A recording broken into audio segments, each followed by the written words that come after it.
સુરતના કતારગામમાં જાહેર માર્ગ પર થયેલી હત્યાની ઘટનાના ચોંકાવનારા સીસીટીવી ફૂટેજ સામે આવ્યા છે. એક આધેડ વયના માણસને પિકઅપ વાન દ્વારા કચડી નાખ્યા બાદ વાહનને સાઈડમાં લેવાના નજીવા મુદ્દે સામસામે ટક્કર થઈ હતી. તેના અટકતા યુવક લગભગ 150 મીટર દૂર ફેંકાયો હતો, જેના કારણે તેનું ઘટના સ્થળે જ મોત નીપજ્યું હતું. હવે આ સમગ્ર ઘટના આંખમાં કેદ થઈ ગઈ છે. મળતી માહિતી મુજબ સુરતના કતારગામ વિસ્તારમાં બેંક ઓફ બરોડામાં પટાવાળા તરીકે નોકરી કરતા જીતેન્દ્ર કંથારિયા નામના આધેડ મળી આવ્યા હતા. ગઈકાલે કતારગામ વિસ્તારમાં રત્નમાલા સર્કલ પાસે કાર લીધી હતી. આ દરમિયાન મયુર મેર નામના યુવક સાથે તેની કાર સાઇડ સ્ટેપ કરવા બાબતે બોલાચાલી થઈ હતી. બોલાચાલીથી શરૂ થયેલી લડાઈ ઉગ્ર બની હતી.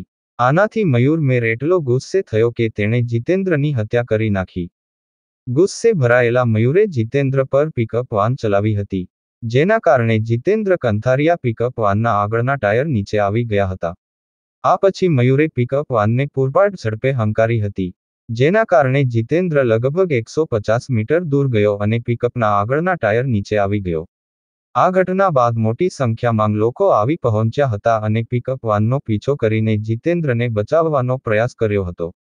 પિકઅપ વાન નીચે પડતા આધેડને જોવા માટે મોટી સંખ્યામાં લોકો ઉમટી પડ્યા હતા. પરિણામે આવ્યું કે પિકઅપ વાનને રોકવા માટે કેટલાક લોકો ઊભા થઈ ગયા. દરમિયાન જીતેન્દ્રને બહાર કાઢવામાં આવ્યો હતો અને ત્યારબાદ મયુર પૂરપાટ ઝડપે પિકઅપ વાન લઈને ભાગવામાં સફળ રહ્યો હતો.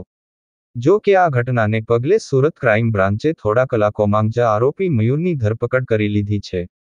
હાલ આ મામલે કતારગામ પોલીસમાં ગુનો નોંધી વધુ તપાસ હાથ ધરી છે. આ હત્યાની સમગ્ર ઘટના સીસીટીવીમાં કેદ થઈ ગઈ છે, જેમાં જોઈ શકાય છે કે જીતેન્દ્ર પિકઅપ વાનની જમણી બાજુના આગળના ટાયર નીચે ફસાઈ ગયો છે અને પડી રહ્યો છે. લોકોએ પિકઅપ વેનનો પીછો પણ કર્યો અને પછી તેને બચાવવાનો પ્રયાસ કર્યો. જીતેન્દ્રને પિકઅપ વાનની નીચેથી બહાર કાઢવામાં આવ્યો હતો, ત્યારબાદ મયુર પણ પિકઅપ લઈને ભાગી ગયો હતો. વરિયાવ તાડવાડી વિસ્તારમાં 57 વર્ષીય મૃતક જીતેન્દ્રભાઈ વિશ્રામભાઈ કંથારિયા તેમના પરિવાર સાથે રહેતા હતા.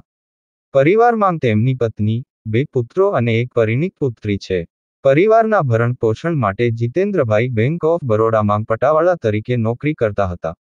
જીતેન્દ્રભાઈ ગઈકાલે તેમના પુત્રને કામ પરથી ઘરે લઈ જતા હતા. તે દરમિયાન કતારગામ રત્નમાલા સર્કલ પાસે પિકઅપ વાનને ટક્કર મારતા તેનું મોત થયું હતું. આ મામલે કતારગામ પોલીસમાં એટ્રોસિટી હત્યા અને હિટ એન્ડ રનનો ગુનો નોંધવામાં આવ્યો છે અને આરોપીની ધરપકડ કરવામાં આવી છે. હાલ કતારગામ પોલીસે વધુ તપાસ હાથ ધરી છે. આ હત્યાની સમગ્ર ઘટના સીસીટીવીમાં કેદ થઈ ગઈ છે, જેમાં જોઈ શકાય છે કે જીતેન્દ્ર પિકઅપ વાનની જમણી બાજુના આગળના ટાયર નીચે ફસાઈ ગયો છે અને પડી રહ્યો છે. લોકોએ પિકઅપ વેનનો પીછો પણ કર્યો અને પછી તેને બચાવવાનો પ્રયાસ કર્યો. જીતેન્દ્રને પિકઅપ વાનની નીચેથી બહાર કાઢવામાં આવ્યો હતો, ત્યારબાદ મયુર પણ પિકઅપ લઈને ભાગી ગયો હતો. વરિયાવ તાડવાડી વિસ્તારમાં 57 વર્ષીય મૃતક જીતેન્દ્રભાઈ વિશ્રામભાઈ કંથારિયા તેમના પરિવાર સાથે રહેતા હતા. પરિવારમાં તેમની પત્ની, 2 પુત્રો અને એક પરિણીત પુત્રી છે.